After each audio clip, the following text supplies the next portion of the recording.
This week, we have been reviewing updates from different organizations, talking about the updates on parenting kids and spanking, some updates regarding physicians' policies and thoughts about gun violence.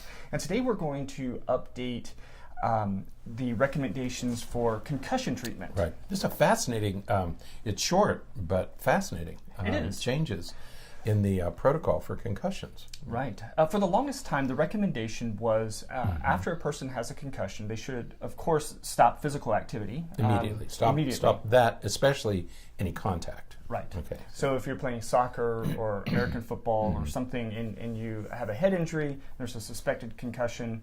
In fact, if there's any headache or pain or anything like that, immediately, the player is to come out of the game and should not be going back in, and then evaluated to determine, if there was a concussion. Previously, the recommendation was, if a concussion occurred, the person should be removed from sports and any physical activity, no running, no jogging, no even light exercise, even for a period of time until a physician approves. And in some cases, they even would recommend for students not to return to school. That's right. No significant cognitive efforts and work should happen until they're approved to do so by the physician. Right. And then there was a third third prohibition at the time, and that was avoid all screen time. Right. So when these young students had, and I had a boy who had a concussion. He was a high school student, football player, and they're automatically very active. Right. I mean, we're talking about the kids who are athletes by nature. So kids who are athletes tend to be more active. Okay.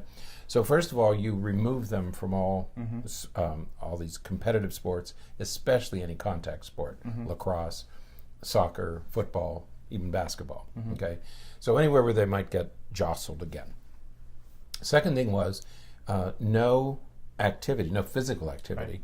And the third was keep them in a dark, essentially keep them in a dark room. Exactly. Okay? And the idea was you have to give the brain a chance to rest. Right. And so you don't want to stimulate it physically with activity, you don't want to stimulate it in school cognitively, and you don't want to stimulate it with electronics visually. Okay. Right. So the idea was keep the brain calm while it's recovering from the concussion. And that was the guideline, I think, since '98 or something. Something like that, yeah. So this month, November of 2018, the American Academy of Pediatrics updated their recommendations. And it is somewhat different because they're taking into account the fact that most of these students who have concussions are active, are typically involved in different social and physical activities.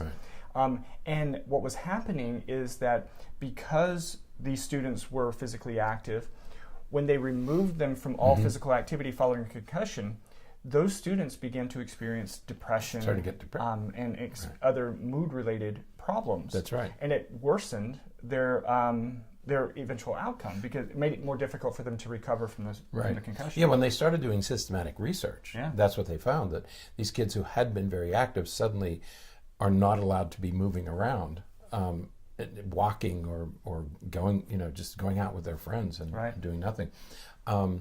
And so it led to increases in depression and anxiety and all that sort of stuff. And so it's hard to keep these kids down. Well, so when they did the research, they discovered that rates of depression and anxiety started to increase in these kids, and that's not good for them. So then they did research on how about just some light activity like walking or bicycling, and that was okay. It turned out that the outcomes for those kids were just as good as far as the concussion is concerned, but they had lower rates of depression and anxiety. Right. So that was one thing. Right. So the new recommendations really address all three of those original things, and so they're now saying that light physical activity is okay. Right. Again, nothing contact, nothing overly strenuous, but some light activity. That they shouldn't, that it's okay to return to school. And that was another thing, because if they couldn't go back to school, they started to get behind academically. Yeah. And these are kids who had hoped And you have to keep up with your schoolwork in order to continue playing, competing, and also a lot of these kids wanted to go to college. So then they began to get worried about, if I can't go to school, I'm going to get behind academically. So again, another problem, unforeseen circumstance. Right, absolutely. And then the third, of course, was related to the screen time and everything like that. And again, recognizing that students typically are interacting and engaging socially in that way, to avoid some of these mood-related issues. So I think that the bottom line is what they're recognizing is that not only do we have to be cautious or conscientious of the brain activity following a concussion, but we have to also take into account the impact of mood and emotions and some of those things following a concussion, because those factors are going to have just as significant of an impact on their progress and development as anything else. That's right. And we forgot about that early on when we became acutely aware of the dangers of concussion, especially in teenagers, where this could be a lifelong problem and get worse as they mature.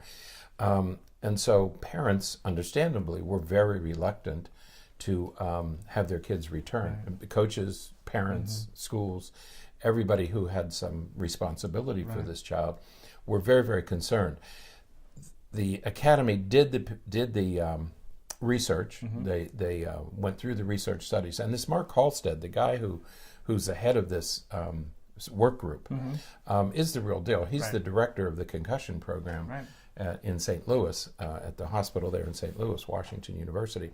And so he went out and collected all these research studies and said, well, the research suggests that, and they made these recommendations. The other thing they said at the end, so this is I think a relief, I think for the kids certainly, but also for their parents, because it eases things up a little bit. The final caveat, of course, and I'm glad that the study group mentioned this, is that each concussion is unique. And so some kids can, depending on the type of concussion, there was a concussion this week, one of the football games that was played. One of the players had a serious concussion. It was a football player. I think it was at the college level. And he's going to have to take some time off because he really took a hit. That's one type of concussion. Others, like in soccer, you have them, but they're probably less severe, I would guess. Well, not necessarily. But heading the ball can create... sometimes when two players are going up, they go head to head. That would be worse because they don't wear helmets in soccer.